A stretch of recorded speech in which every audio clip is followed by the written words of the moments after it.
Hello and welcome to the 5th episode of The Real List, a podcast about our real list.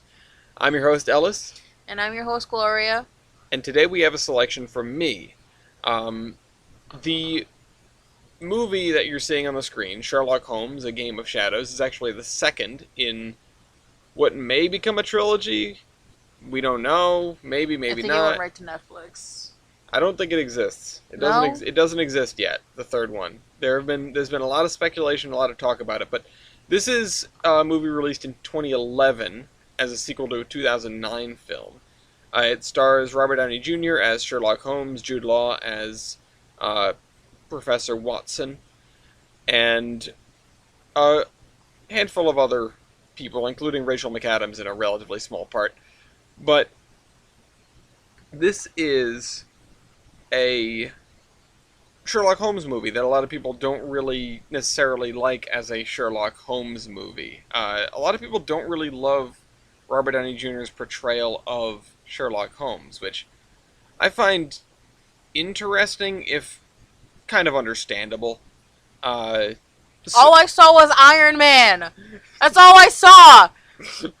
I'm sorry. Now that the viewers no longer have eardrums, Hush up, boy. in seriousness, it is kind of difficult nowadays to look back on this movie and the one preceding it and see Robert Downey Jr. as anything other than Iron Man. It's like seeing Johnny Depp as anything other than Jack Sparrow. At least these days, if you ask me. But okay, okay. Let's focus on attractive people in this movie.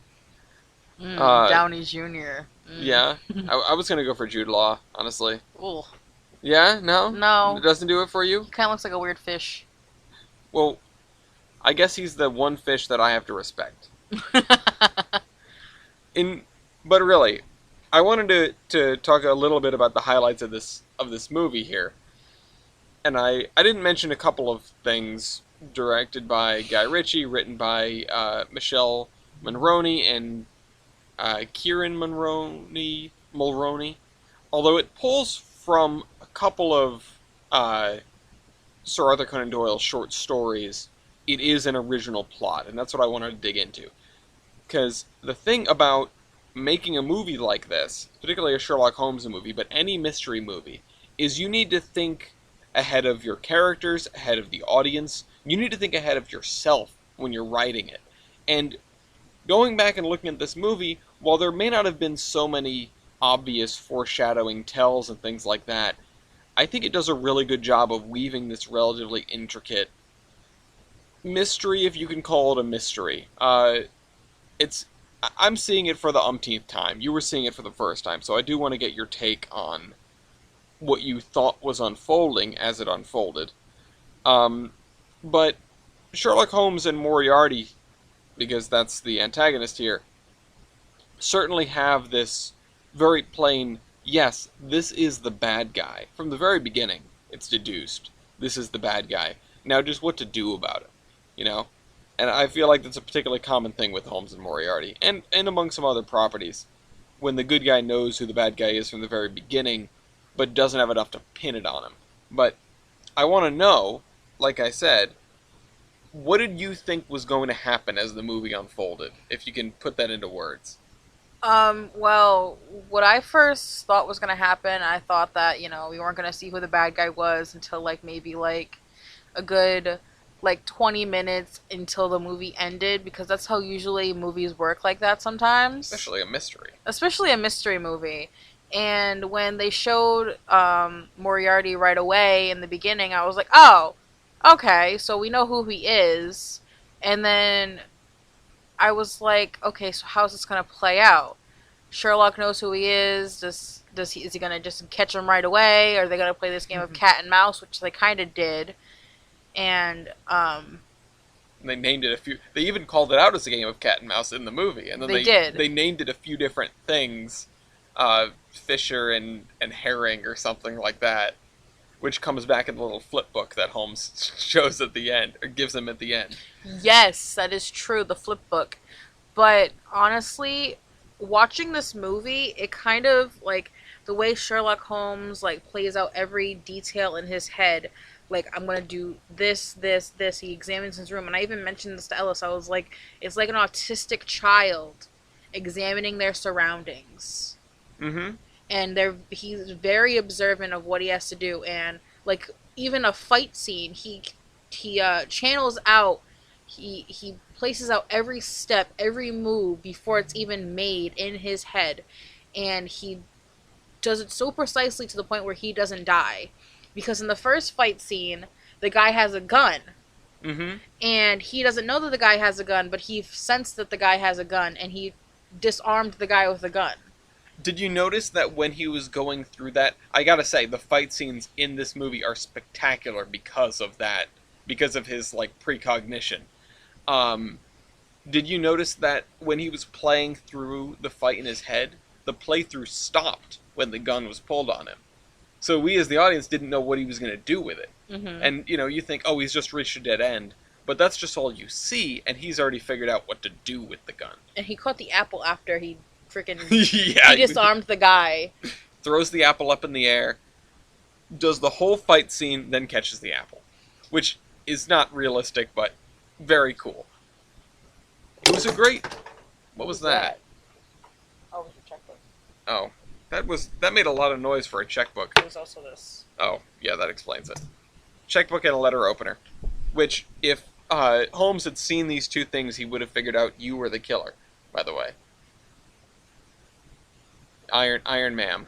Iron Man. Iron Ma'am. There's a... So... You want to tell it? Yes, so... The whole time I was sitting there watching this movie, I could not get the fact that Robert Downey Jr. could play a different role other than Iron Man. Other than Tony Stark himself. Mm-hmm. And I finally got used to it throughout the movie. And then when Watson and his new bride were on their way to the honeymoon... In Brighton. There's this woman on the train that tries to get into the bathroom. And what was it? The conductor said, "No, sorry, ma'am, you can't enter the bathroom in the station." And you immediately go, "Is that him?" I was like, "Is that him?" And Ellis was like, "I don't know. I don't think so." It had been so long since I saw this movie that the only thing I remembered was the chess game at the end. And I want to talk about the chess game at the end and just basically the final 10 minutes because I think they are on their own awesome. And I go back and I watch the chess game on YouTube like once every few months. All right, let me finish my thought here. Absolutely, quick. Finish your thought. So what happened? Mary was like, "Close the door," and so they close the door, and then stuff starts to go down, right? Yes, it does. Yeah, it does. And then you see Sherlock come. What was it? He walked over to the door, or he was already in the hallway. No, he was already shooting people. Yeah, so someone tries to... Remember they have the porter that... Or the conductor that brings them the champagne and then tries to kill them. Yes. And then they chuck him out the window. Then Sherlock busts in because he's in the middle of a fight with all the other guys. Yes, and then I look at Ellis and I go, "I knew it. I fucking knew it." And then Ellis was like, "Iron Ma'am." Iron Ma'am. And then I was like, just imagine two giant jugs on his breastplate, on the chest plate. I'm sure I've seen this. There's a Rule 34 somewhere about this. I'm 100% certain. But I wanted to take note because one of the things, this is a little administration of the show, real quick, is when we started working the show up, I was like, we should have maybe recurring segments. I took this from CGP Gray's podcast, Hello Internet, where they have a couple of little, they call them corners, like Plane Crash Corner. Whenever there's something in the news, they bring it up and they talk about it. And it's CGP Grey and the fellow from Numberphile, whose name escapes me. But I wrote down a few segments that I thought would be fun to bring back, or bring up every now and again, and I'm going to invoke the first one now, which is train physics. Right? I technically invoked one last episode with the Who is the Janitor, because that would have been Where Have We Seen This Guy? That's a name for another segment. Where have we seen this guy? the janitor in the Green Mile being the engineer in Down Periscope. But train physics. This movie's set in 91. 1891. Yeah, that sounds right. And at this point in time, I don't believe they had automatic air brakes on trains. And that comes into play because at one point, Sherlock Holmes, well, the two of them together, they set off a basket of grenades and blow the train in half. They blow the back half off the train. And the train does not stop because, of course, the engineer does not know that the back half of the train is missing. He would have no way to know unless he happened to turn around at that moment and saw it drifting away. At that point, I don't know what you really do as an engineer when half your train is blown up. I have had similar situations in Railroads Online, but because we're not allowed to blow things up in Railroads Online yet, I haven't had this exact situation. When we can haul crates of TNT, maybe this will happen.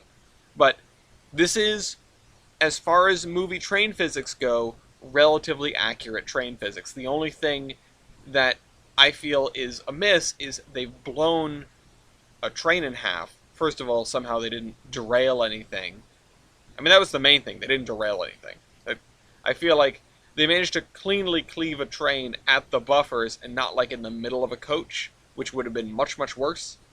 I don't know. I'll just chalk it up to Sherlock Holmes knows what he's doing when it comes to train terrorism, I guess.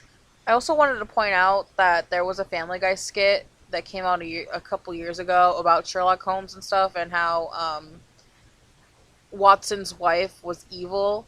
And that's what I thought. Oh, yeah, that's right. You did ask me. Because I literally, when Sherlock threw her off the train, he threw her off the train, mind you, on her honeymoon. I was like, well, maybe he had a reason. Well, he did. I mean, he did have a reason. He was going to blow the train to Timbuktu. But honestly, I thought that she was going to be the bad guy, like it was going to be the big reveal, like at the end, like when the villain gets like revealed. I was like, oh, she's going to be the bad guy. And then I was like, no, she's just really good. She's just this poor wife. Yeah. Which, in fairness, she took it really well when the guy was trying to murder them in their cabin on the train. I mean, her husband had a gun. Her husband was packing, and she freaking grabbed the gun and aimed it at the guy's face. Her husband was packing, and he had a gun. My mother listens to this. Your mother's great. She'll find that hilarious.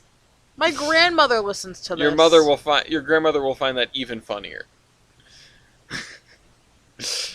In seriousness,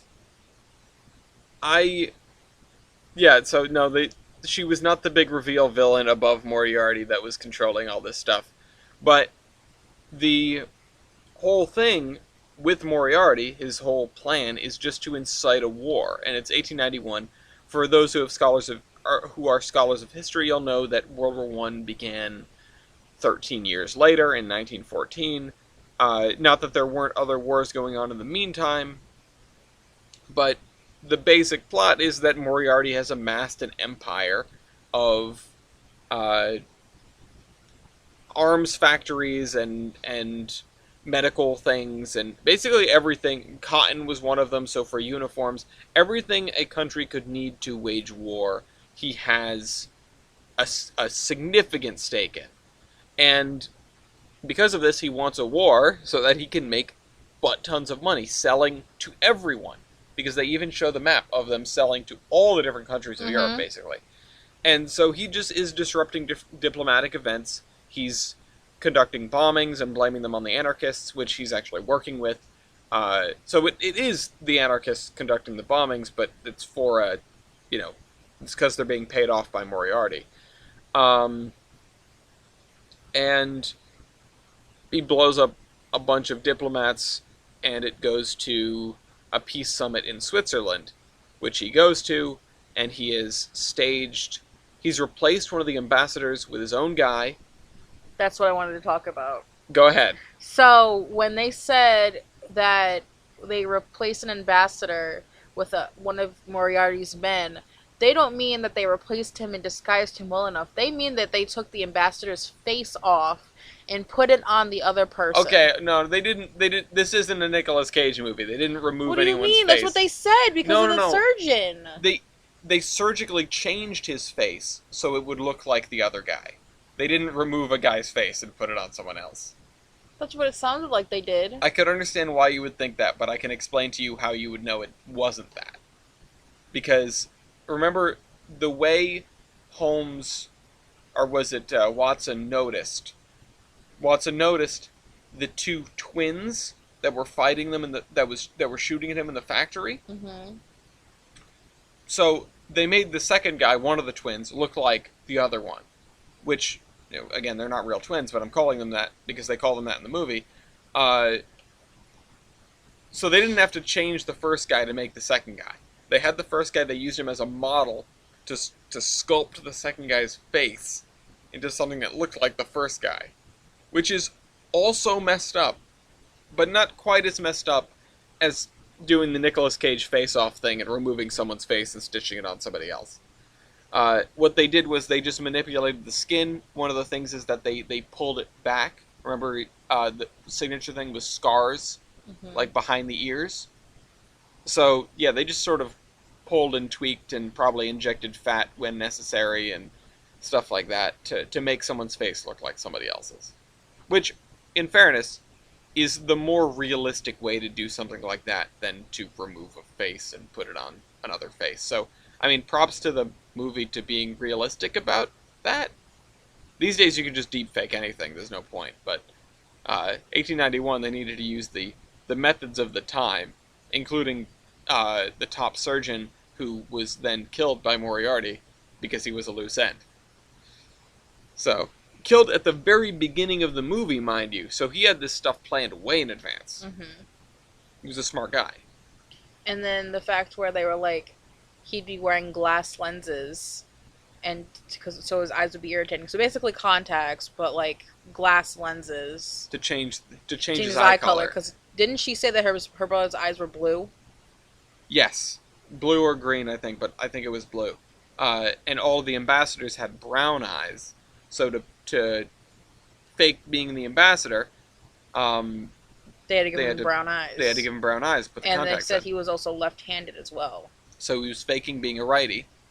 That was the other thing. So the thing we failed to mention thus far is that the brother in question, the guy who was pretending to be the ambassador, was the brother of this gypsy. Or this Romani woman who Holmes seeks out at the beginning-ish of the movie, and then finds again outside of Paris. Yeah, fakes Watson's stag party. Fakes Watson's stag party just to find a gypsy. Yep, which he clearly hadn't planned to begin with, and also hadn't slept and was surviving on, like, coffee and whatever. He was hallucinating! Except he wasn't hallucinating, clearly. He was just pushing himself to his wit's end. No, that's what a sane person would hopefully do. I mean, I'm not saying he was sane. He was definitely nuts and a drunk, but he was incredibly smart. You know, you can't say the guy doesn't get results.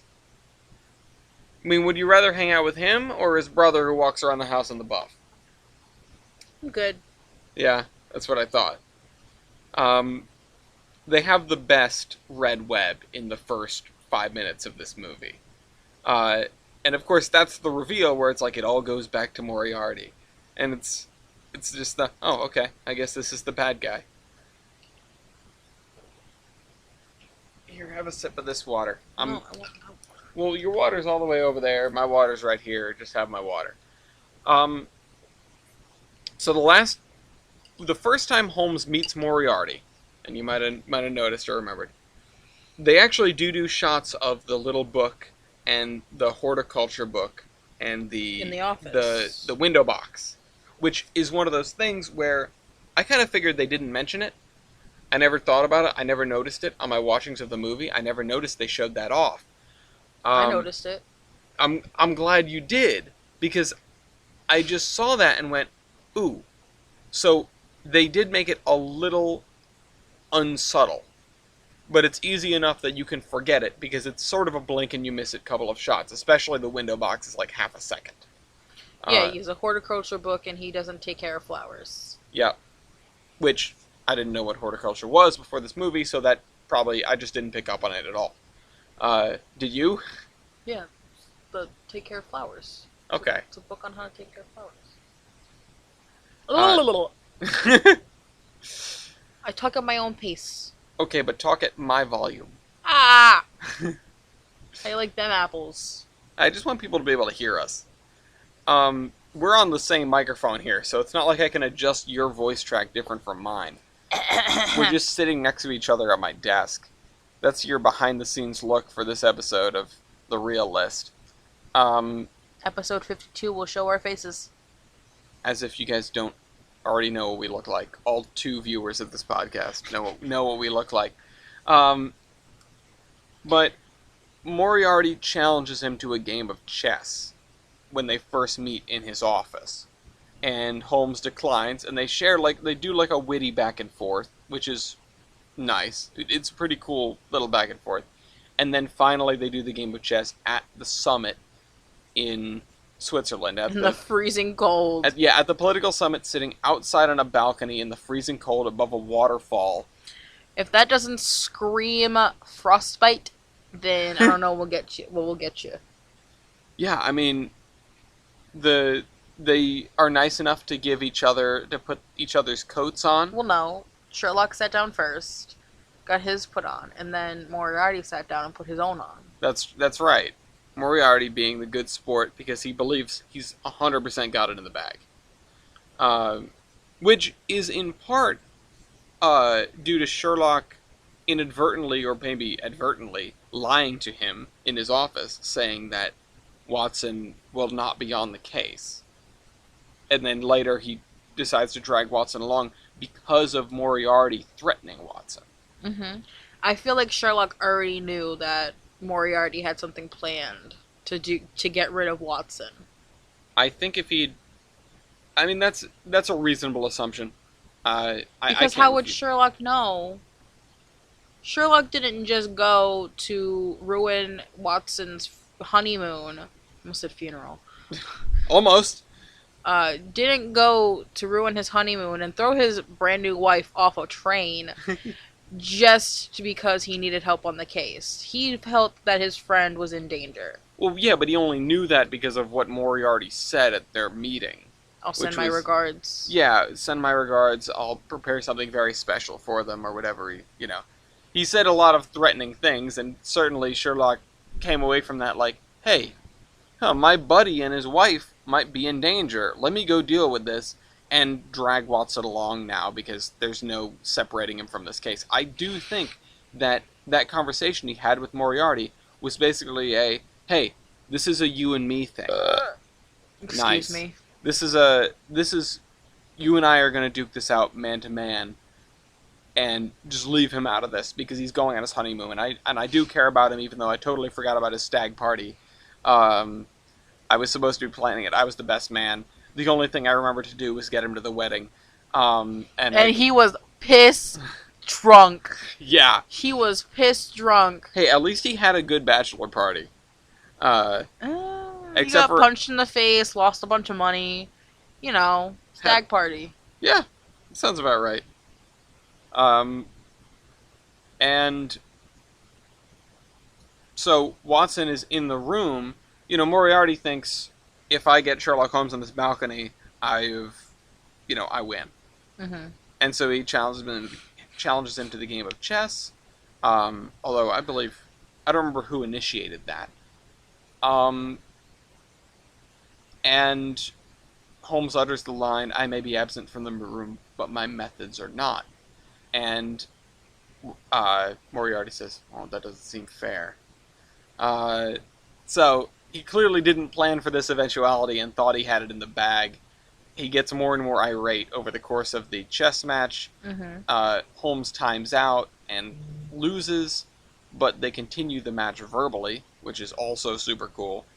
And eventually get into a fist fight, and they both go plunging off the cliff.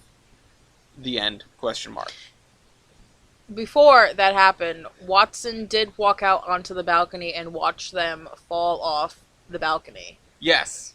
And then he was just so fine with it. Sherlock Holmes was so fine with it and just falling to his death as Moriarty's just screaming bloody murder probably into his ear. We don't hear them scream, we just hear the water rushing.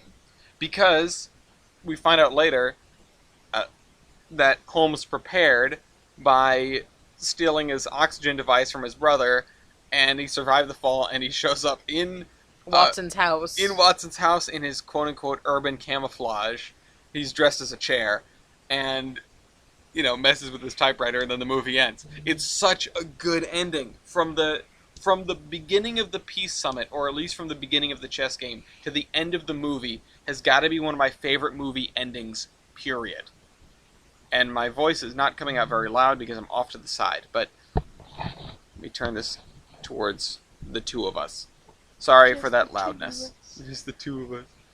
But do you have anything last to say before we get to the star ratings? Because we're a little short on time. I want to say, when it shot back to Watson in the room, and he was talking, and a package came in for him, and he opened the package, and it was a thing, and he left the room, and I was like, what's going on? And Alice was like, watch the movie. And I was like, what's going on? And he was like, look. And I was like, okay, I'm looking. What is there? And then I see him open his goddamn eyes, and I was like, God fucking damn it! He was in the room the entire time! I think you actually said to me, is he in the room? Because they showed off, that was a big Chekhov's gun. They showed off the urban camouflage at the very beginning of the movie. And it doesn't come back until this. Mm-hmm. But yeah, so I was actually, for all the grousing you did before we watched this movie, with you saying, I can't watch this movie, I can't picture Robert Downey Jr. as anything other than Iron Man. For all the grousing you did, I expected you to give this like a 3. Which is, I think, the lowest star rating we've given anything. You gave it to African Queen, and I gave it to something, I can't remember what. But I expected that from you. Instead, what did you do? I gave it a 4.5. Which is damn near perfect. I gave it a 4.5 because, yeah, it's Robert Downey Jr., yeah, he's Iron Man, but at the same time, the man can act. He can act well, and it was a good movie. I've never seen any of the Sherlock Holmes movies until now, and it was a really good movie. Like, I recommend it to anybody at this point. It was a good movie. It was well directed, and it was very well played out. Excuse me. But all in all, it was a really good movie, and I could watch it again. Maybe we'll have to. I also gave it a 4.5. Again, it's not got necessarily the something special, or at the very least, I could acknowledge it's very not a perfect movie. It definitely has its flaws. However, I adore this movie. And it is better than a lot of the movies that I love despite the issues within them. Like, just to name one, I love Battleship, which is not a good movie. At some point, At some point, we'll also have to do an episode on Wild Wild West, which I love and is not a good movie. Also, a great movie to bring up train physics in. Wicca wow wow. And I mean, I've gushed about this enough. There's enough reasons here why I love this film, but it also, watching it and thinking about RDJ as Iron Man, he's really just playing the same character, except he's Sherlock Holmes. You know, it's not really. Not really, but you can definitely tell they've got a lot of the same bones. You know, if we had the same, like, fight planning scenes as Tony Stark, I wouldn't be surprised at all. If you took Tony Stark and dropped him in the 1800s and told him to solve mysteries, it would be this Sherlock Holmes. I'm pretty sure Tony Stark would find a way to build an Iron Man suit in 1891. Yeah, and it would just look like a chair, apparently. Iron Man. Yeah. Iron ma'am, giant jugs on the breastplate. What? You talked a lot about the giant jugs. You seem to come back to that a lot. Because it's funny. It is funny. Because we were just sitting on the couch just cackling Also, about it. I get upset, or I get in trouble for making that joke, but you get to talk about jugs constantly in front of your mom, apparently? Yeah, that's what I thought. Yeah, that's what I thought. Ah, she's beating me up. Okay. I wanted to round this episode out as I should be rounding them all out, which is, if you liked this, please like it. Share it with your friends and family. And subscribe. I know the Iron Horseman community channel, which is where this is full of a lot of varied content. But if you like the real list, consider subscribing. Because... Oh, wait, we forgot to talk about the slow motion. Oh, yeah, slow motion done by Gavin Free of the Slow-Mo Guys and Rooster Teeth. Very, very cool shots. I mean, we didn't talk about the factory scenes at all, which are Watson with big gun. My second favorite part of the movie is him cranking the gun around and the sniper in the tower going, That's not fair. yeah. I lost it in the theater. Because I saw this movie in theaters. I don't know why, but I did. Anyway, it made $540 million on a $125 million budget. I can't believe there hasn't been another one yet. It's sort of like Tron. The third one's just been in development hell since this one came out. Ooh, that'd be a fun movie to do a episode on. The original Tron or the newer Tron? Oh, either or. I haven't seen the original, but I love the new one. Oh, okay.